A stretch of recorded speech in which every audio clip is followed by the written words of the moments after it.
2025년 2월 23일 주일 예배를 하나님께 드리겠습니다. 함께 기도하시겠습니다. 사랑의 아버지 하나님, 하나님께서 지난 한 주간도 하나님의 사랑으로 지내게 하시고 오늘 주님의 날을 맞이하여서 하나님의 말씀을 듣게 하신 것 감사합니다. 말씀에 집중하여 말씀을 더욱 깊이 알아갈 수 있도록 성령 하나님께서 간섭하여 주시옵소서.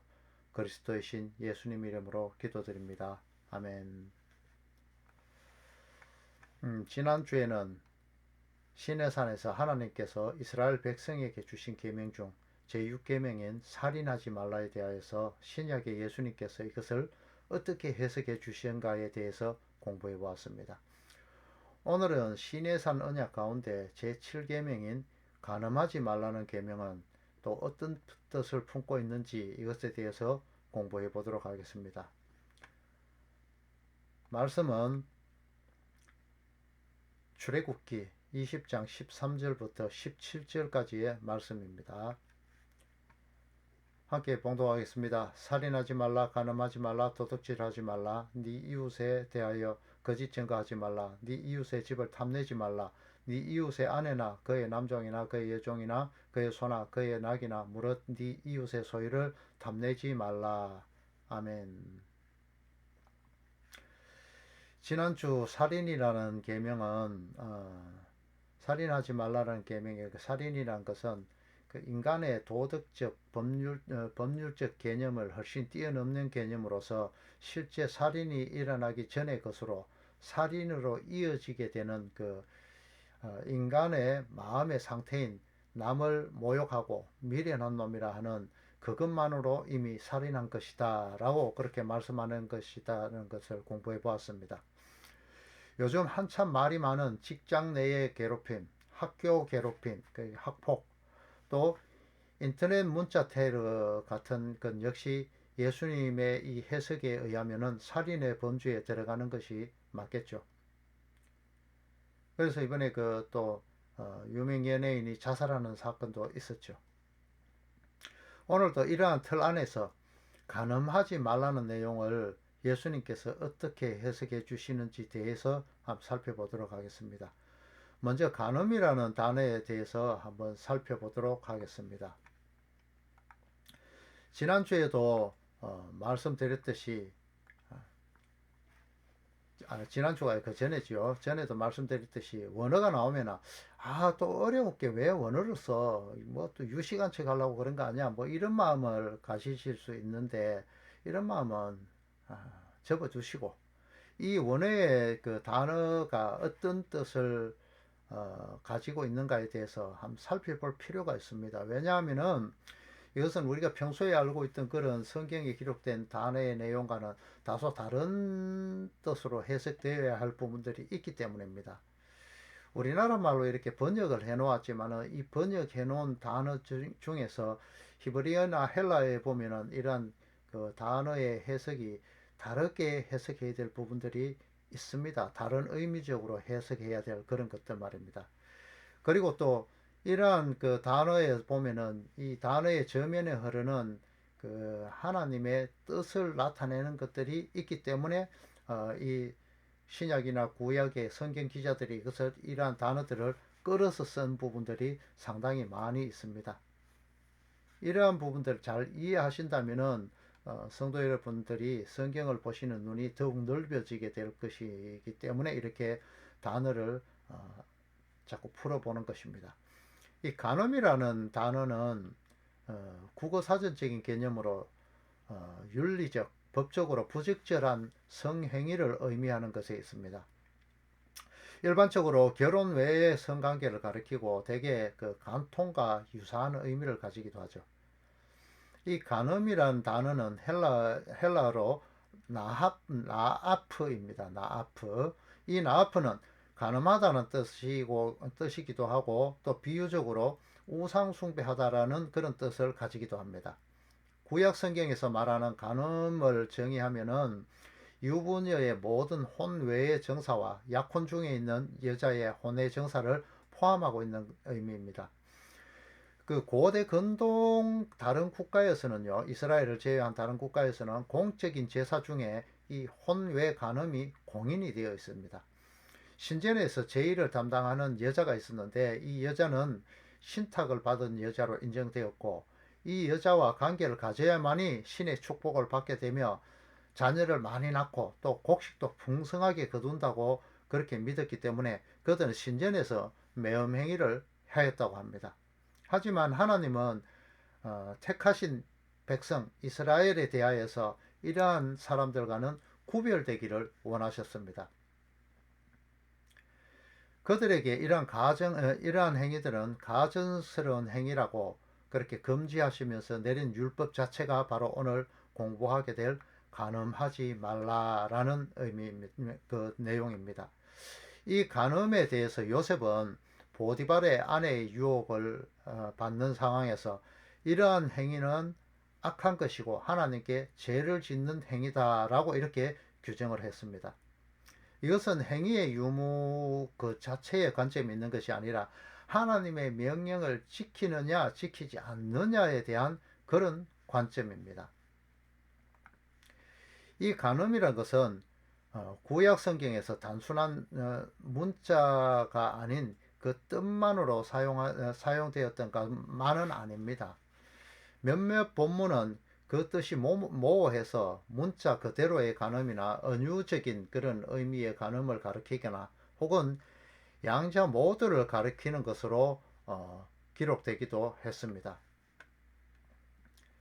호세아, 예레미야, 에스겔 이런 선지자들이 있었죠. 이런 선지자들은 이 간음, 나아프가 종교적 우상으로 영적 간음으로 확장하고 또 그러한 행위에 대해서 이렇게 비난을 가하였습니다. 또 호세아 선지자는 하나님의 명령에 의하여서 그 창녀 고멜과 결혼을 하였죠. 호세아서의 이런 전체 내용인데 이것은 호세아 선지자가 그 세대를 나타내는 그 표징으로서 나타나는 것인데 이 그 표징으로서 가정을 이루는데 창녀와 이렇게 결혼해서 가정을 이루게 되는 것이죠. 하나님을 떠난 이스라엘의 상태가 이런 상태다라는 것을 이야기하고 있습니다. 이러한 호세아와 고멜에게서 태어난 자녀가 이스라엘, 로루하마, 로암미가 이렇게 태어나게 되죠. 이들의 이름 뜻이 긍휼을 여김을 받지 못하는 자고 또 하나님의 백성이 아니다 이런 뜻으로 지어지게 됩니다. 하나님과의 관계가 깨어진 상태를 하나님의 자녀의 이름 이 호세아의 자녀의 이름을 통해서 이렇게 드러내 주시고 있죠. 이스라엘의 상태를요. 물론 이 이스라엘은 다시 회복시킬 것이다 라는 것을 또 이 호세아의 아들 자녀들을 통해서 또 암시하고 있습니다. 이 첫 번째 아들 이스라엘이라는 이름이 있는데 이 이스라엘의 이름의 뜻은 여호와께서 흩으실 것이다 라는 이런 뜻을 가지고 있습니다. 하지만은 또 다른 뜻을 가지고 있는데 여호와께서 파종하실 것이다 이런 뜻도 또 같이 가지고 있는 것입니다. 이렇게 상징적인 사건을 통해서 하나님께서 말씀하시고자 하는 그 실제적인 의도가 있습니다. 그것은 가나안 족속의 그 결혼식과 다산의식이 이스라엘의 삶 속에 이미 받아들여졌기 때문에 하나님은 이러한 상징적인 의미를 주십니다. 그들은 풍성한 소출을 의미하는 그 타장마장이 펼쳐질 절기인 초막절에 하나님을 대신해서 오히려 다산의 신인 바알과 아세라에게 제사를 드리게 됩니다.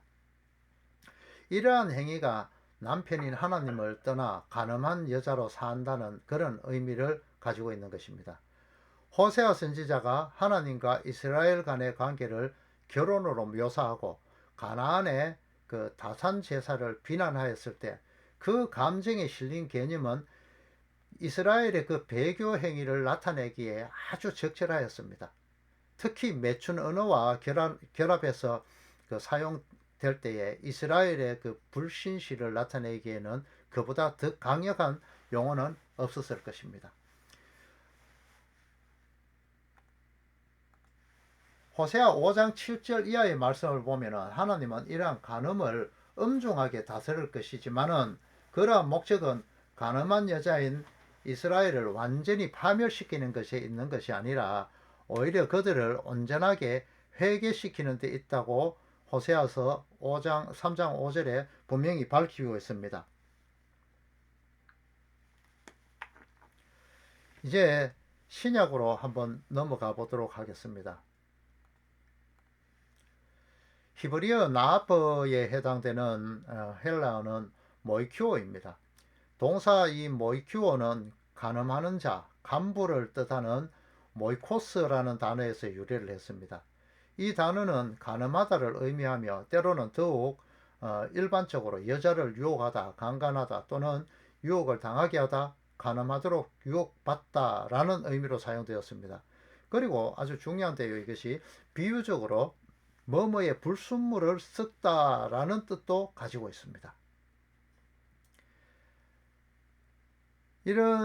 그러면 이제 이제 구약 시대 때 하나님께서 말씀하신 이 간음하지 말라는 계명에 대하여서 신약 시대에 오신 그 예수님께서 이 간음에 대해서 어떻게 해석해 주셨는지 이것에 대해서 한번 살펴보도록 하겠습니다. 마태복음 5장 27절부터 32절까지를 함께 읽어보도록 하겠습니다. 또 간음하지 말라 하였다는 것을 너희가 들었으나 나는 너희에게 이르노니 음욕을 품고 여자를 보는 자마다 마음에 이미 간음하였음이니라. 만일 네 오른눈이 너로 실족하게 하거든 빼어버리라. 네 백체 중 하나가 없어지고 온몸이 지옥에 던져지지 않는 것이 유익하며 또한 만일 네 오른손이 너를 실족해 하거든 찍어내어 버리라. 내 백체 중 하나가 없어지고 온몸이 지옥에 던져지지 않는 것이 유익하니라. 또 일렀으되 누구든지 아내를 버리려거든 이혼 정서를 줄 것이라 하였으나 나는 너에게 이르노니 누구든지 음행한 이유 없이 아내를 버리면 이는 그로 간음하게 하며 또 누구든지 버림받은 여자에게 장가드는 자도 간음함이니라. 아멘. 이 간음의 문제 역시 예수님께서는 살인하지 말라라는 제6계명을 가르쳐 주시면서 말씀하신 것 같이 간음의 그 동기되는 행위 자체도 하지 말라고 말씀하시는 겁니다. 음욕을 품는 것 자체가 이미 간음하였다고 말씀하시죠. 그 실족해 하는 근원 자체를 송두리째 끊어내어 버리라고 그렇게 말씀하십니다. 마귀의 쏘사김을 통하여서 인간의 심리 속에 있는 범죄 심리가 발동하게 됩니다.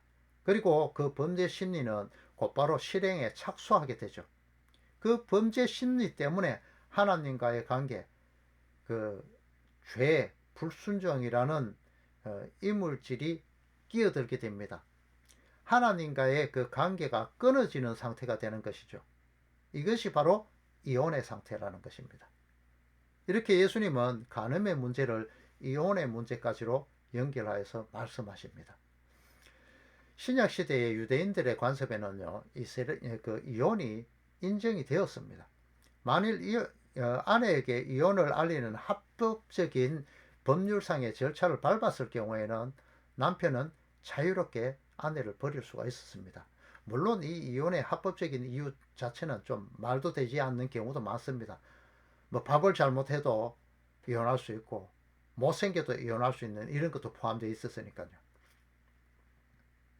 남편이 아내와 이혼할 수 있는 이유들에 관해서 당시 그 두 계열의 랍비 학파가 있었는데 이들은 이렇게 정의를 했습니다. 이혼을 가늠한 경우에만 허용한 샴마이 학파라는 학파가 있었고요.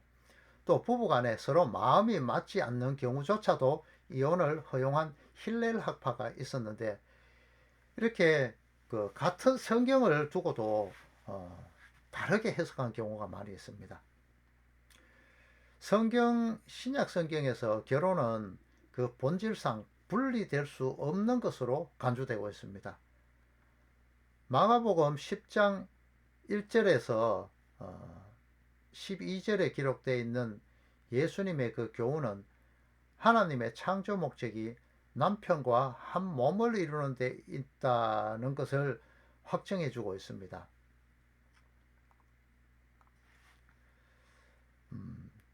그러므로 하나님이 합한 것을 사람이 나눌 수 없다 이렇게 말하는 것이죠. 모세는 적법한 법률상의 형식을 취했을 경우에 이혼을 허용을 했지만은 그것은 하나님의 그 율법에 대한 인간들의 마음이 완악함으로 그 율법을 마음대로 해석하여서 악한 상황을 초래하는 것을 막기 위한 것이었습니다. 아니면은 역설적으로 너희들의 마음속에 이미 그러한 완악함이 가득하다라는 것을 애둘러서 표현한 것일 수도 있습니다. 예수님의 경우는 이혼이 하나님의 뜻에 어긋나는 것이라는 사실을 깨우치시기 위하여서 율법에 허용해 준 그 이혼 후의 재혼 역시도 간음의 범주에 들어간다는 것을 분명히 하고 있습니다. 예수님은 그 이혼을 간음이라는 말로 정의함으로 이혼이 왜 잘못되었는지를 또 말씀해 주고 있습니다.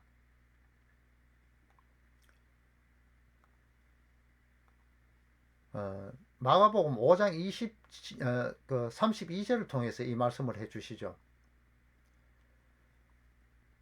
이제 유대인들은 모세의 율법을 들어서 가늠한 여인을 통한 이혼을 말하면서 합법적인 이혼을 위장해서 이혼을 하고 했습니다. 하지만 모세의 율법은 간음으로 인한 이혼에는 관심을 두지 않았습니다. 왜냐하면 간음죄를 지은 사람에게 내려지는 형벌은 사형이었기 때문입니다. 그래서 모세의 율법은 이와 같이 이혼할 경우에 재혼할 수 있는 권리를 다루고 있지 않았습니다. 예수님은 이렇게 간음에 대해서 옳지 못함을 강력하게 말씀하시지만 호세아 선지자의 삶을 통해서 말씀을 하셨듯이 간음한 자들, 하나님을 떠난 자들이 회개하고 돌아오면 하나님께서는 자비를 베푸실 것이라고 호세아 선지자를 통해서 말씀하셨습니다. 이 간음의 문제는 이 간음이란 문제의 실질적인 문제는 하나님을 떠난 백성들이 자신의 욕심을 쫓아 세상과 짝하여서 세상과 간음하는 상태가 되었다는 것을 말하는 것입니다. 이러한 율법은 하나님을 떠난 간음한 여인, 영적 이스라엘 백성에게 주어진 것입니다. 이스라엘의 그 종교적인 대표자로 군림하던 바리새인과 사두개인, 서기관 이런 사람들은 예수님으로부터 악하고 음란한 세대, 음란하고 죄 많은 세대라고 혹평을 받았고 그들이 바로 세상과 벗하는 자이며 하나님과 원수된 자들이다 라고 이렇게 말씀하셨습니다. 그들 유대인들에게 하나님께서는 율법을 맡기셨죠. 야고보서 3장에 나오죠. 하지만 그들은 그 속에 흐르는 하나님의 구속, 재창조의 일들을 캐치해내지 못했기 때문에 다시 표적을 구하는 하나님을 알지 못하는 악하고 음란한 세대라고 예수님으로부터 책망을 받았습니다. 작금의 교회들 역시 이러한 길들로 가고 있지 않습니까? 하나님의 말씀을 표면적으로만 해석하고 정작 그 속에 들어있는 하나님의 말씀의 보물들은 발견하지 못하고 있지 않느냐 이 말입니다. 시내산에서 성도들에게 주어진 그 율법을 표면적으로 나타나는 그 율법의 지킴의 그 행위로만 보아오던 예수님은 탕자로 비유하시고 돌짝밭, 가시밭, 길가밭과 같이 그러한 자다 이렇게 비유를 하셨습니다. 사도 바울은 죽음까지 불사하고 율법을 지켜오고 있던 그들을 향해서 율법을 어기는 옳지 못하는 자들이라고 그렇게 기록하고 있습니다. 디모데전서 1장 9절에서 10절을 보면은 그 옳지 않은 자들의 유형이 나열되어 있는데 이것은 하나님께서 구약 시대에 그 출애굽한 이스라엘 백성들에게 내리신 율법의 그 내용들이죠. 이렇게 바르지 못한 애굽의 그 타성에 젖어 있는 이스라엘들이 광야를 지나서 요단강을 건너게 하시고 또 결국 가나안 땅까지 들이시기까지 인생 채찍과 사람 맞대기를 통해서 바르게 교훈하시기 위하여서 주신 것이 바로 그 율법이거든요. 가나안 땅에 도착하기까지만 이 율법이 필요했습니다. 이것은 그냥 실질적인 그 부분이 아니라 영적으로 해석하는 부분입니다.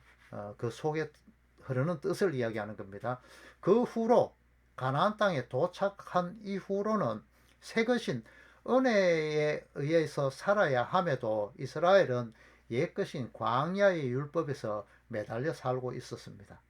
창녀 고멜과 같은 그들을 그리스도의 피로 다시 사서 이제 은혜 언약 안에서 깨끗한 세마포, 그러니까 피로반 웨딩드레스지요. 세마포 흰옷이 이 웨딩드레스를 입히시고 성결하다 여겨주셨기에 이제 그분의 아내로서만 그 삶을 살아야 하는 것이 성도의 모습인 것입니다.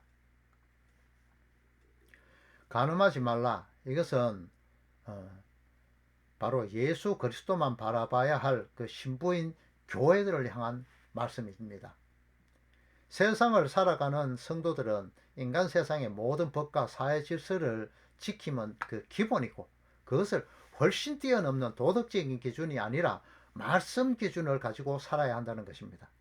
간음하지 말라는 하나님의 말씀은 오직 하나님만 바라보는 그것에 방해가 되는, 나의 지체로 삼고 있는 돈과 권력과 내가 사랑하는 세상의 모든 것들은 찍어내버리라는 하나님의 요구인 것입니다. 또한 구약 저면에 흐르는 사랑의 언약의 말씀을 단순하게 문자적인 성문율법 정도로만 이해한다면 그 구약의 율법은 하나님과 이혼하겠다는 그 이혼 정수밖에 될 수가 없는 것입니다. 그래서 성도라는 존재는 이미 율법 지킴의 그 구석에서 벗어나서 은혜의 언약 안에서 그리스도와 연합하여서 자유하는 여자가 되었습니다. 그 버림받은 성문화된 율법, 율법 행위, 율법 아래로 가는 것, 이것이 바로 다시 율법과 혼인하는 자리이고, 이것으로 가면은 은혜의 언약을 버리고 하나님을 떠나게 되는 것으로, 그것이 바로 간음하는 자가 되는 것입니다. 이와 같은 맥락으로 기록된 것이 히브리서 10장의 내용입니다.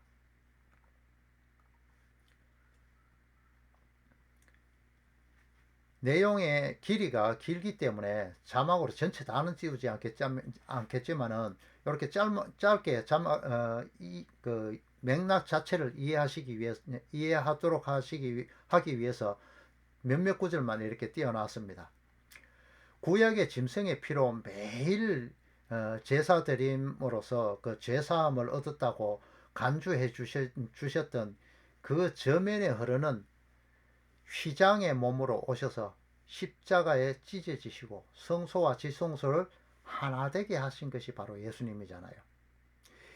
이 제사의 모든 행위가 둘째 것인 빛 가운데로 빨려 들어가서 이제 세상에 있던 빛의 그 실체인 참빛으로 나타나신 그리스도로 완성되었음을 보았음에도 다시 휘장이 드리어진 성소와 지성소가 존재하던 그 행위율법 상황으로 돌아가고자 하는, 그곳에서 벗어나지 못해서 내적인 그 큰 영적인 싸움을 벌어지는 그러한 성도들의 삶 자체, 그것에서 뒤로 물러가서 다시 율법의 행위로 구원을 얻으려는 것은 멸망으로 가는 행위다고 이렇게 기록하고 있죠. 그래서 사도 바울은 로마서 7장에 이런 부분들을 이렇게 기록하고 있습니다. 형제들아, 내가 법 아는 자들에게 말하노니 너희는 그 법이 사람이 살 동안만 그를 주관하는 줄 알지 못하느냐. 남편 있는 여인이 그 남편 생전에는 법으로 그에게 매인받으나 만일 그 남편이 죽으면 남편의 법에서 벗어나느니라. 그러므로 만일 그 남편 생전에 다른 남자에게 가면 음녀라. 그러나 만일 남편이 죽으면 그 법에서 자유롭게 되나니 다른 남자에게 갈지라도 음녀가 되지 아니하느니라. 그러므로 내 형제들아, 너희도 그리스도의 몸으로 말미암아 율법에 대하여 죽임을 당하였으니 이는 다시 다른 이 곧 죽은 자 가운데서 살아나신 이에게 가서 우리가 하나님을 위하여 열매를 맺게 하려 함이라. 우리가 육신에 있을 때에 율법으로 말미암아 죄의 정욕이 우리 지체 중에 역사하여 우리로 사망을 위하여 열매를 맺게 하였더니 이제는 우리가 얽매였던 것에 대하여 죽었으므로 율법에서 벗어났으니 이러므로 우리가 영의 새로운 것으로 섬길 것이요 율법의 조문에 묵은 것으로 아니할지니라. 그런즉 우리가 무슨 말을 하리요? 율법이 죄냐? 그래 할 수 없느니라. 율법으로 말미암지 않고는 내가 죄를 알지 못하였으니 곧 율법이 탐내지 말라 하지 아니하였더라면 내가 탐심을 알지 못하였으리라. 그러나 죄가 기회를 타서 계명으로 말미암아 내 속에서 온갖 탐심을 이루었나니 이는 율법이 죄가 없으면 죽은 것이라. 그러므로 한 법을 깨달았노니 곧 선을 행하기 원하는 나에게 악이 함께 있는 것이로다. 내 속으로는 하나님의 법을 즐거워하되 내 지체 속에 한 다른 법이 있어 내 마음의 법과 싸워 내 지체 속에 있는 죄의 법으로 나를 사로잡는 것을 보도다. 오라, 나는 공고한 사람이로다. 이 사망의 몸에서 누가 나를 건져내랴. 우리 주 예수 그리스도로 말미암아 하나님께 감사하리로다. 그런즉 내 자신이 마음으로는 하나님의 법을, 육신으로는 죄의 법을 섬기노라. 아멘. 이것이 바로 구약의 율법에서 말했던 이혼과 결혼의 실질적인 뜻이라는 것입니다. 잠시 그 구절을 돌아가면서 한번 멈추고라도 뒤로 돌아가면서 한번 보시고 확인해 보시기 바랍니다. 자, 이렇게 이런 부분들을 로마서 8장 2절의 말씀을 통하여서 바울은 이는 그리스도 안에 있는 생명의 성령의 법이 죄와 사망의 법에서 너를 해방하였음이라 라고 그렇게 기록했습니다. 율법으로 나아진 것이 음행이고 그것이 이혼의 정서가 되는 것입니다. 그래서 예수님은 율법의 조문을 예수 그리스도로 자유하게 하는 그 율법으로 빛으로 읽어내지 못하는 것이 바로 간음이며 죄라고 말씀하시는 것입니다. 율법으로 다시 돌아가는 자를 베드로 사도는 개와 돼지의 행위로 비유하여서 표현하였습니다. 히브리서 10장 38절의 말씀처럼 신의 산 언약을 은혜의 율법으로 깨닫게 되는 된 자가 다시 율법의 조문에 매여서 그 생활하던 그 행위율법으로 돌아가려는 것을 뒤로 물러가는 행위라고 그렇게 규정하면서 그러한 자는 예수님께서 기뻐하지 아니하는 자라고 버림받아야 할 여자에게 장가드는 행위자로서 율법으로 돌아가는 자들이고 이러한 자들이 바로 가늠한 자들이다고 이렇게 말씀하고 있습니다. 이 높아심에서 한번 다시 한번 말씀드리지만은 이 말씀을 듣고 그럼 실질적인 간음은 해도 되는가? 이렇게 생각한다면은 아주 심각한 오해입니다.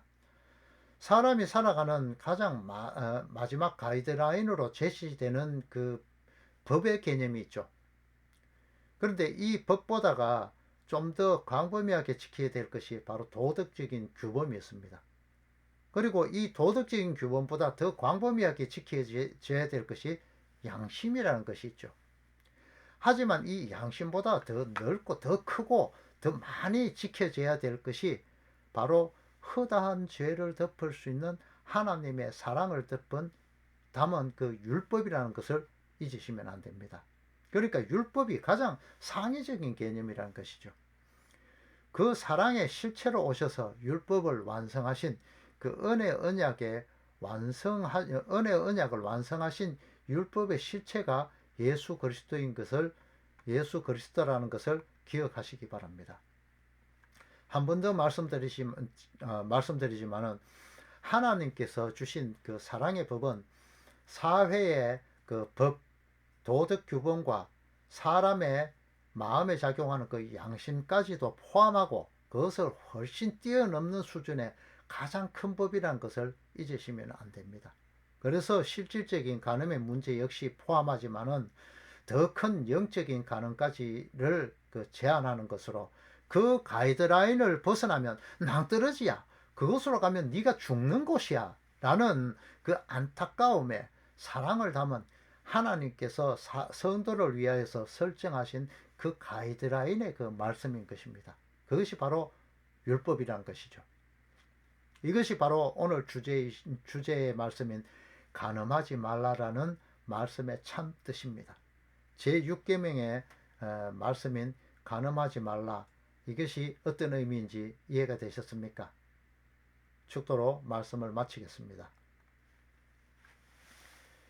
이제는 교회들의 머리가 되신 성자 하나님의 크신 사랑과 우리를 위하여 독생자를 보내신 성부 하나님의 크신 사랑과 성령 하나님의 교통하심이 하나님의 말씀을 깨달아 하나님의 말씀이 나를 올가며 나를 움직이지 못하도록 그 규제하는 사망의 율법이 아니라 나를 진정으로 자유케 하는 생명의 율법임을 깨닫기를 원하는 모든 성도들 위해 이제로부터 영원토록 함께 있을지어다. 아멘.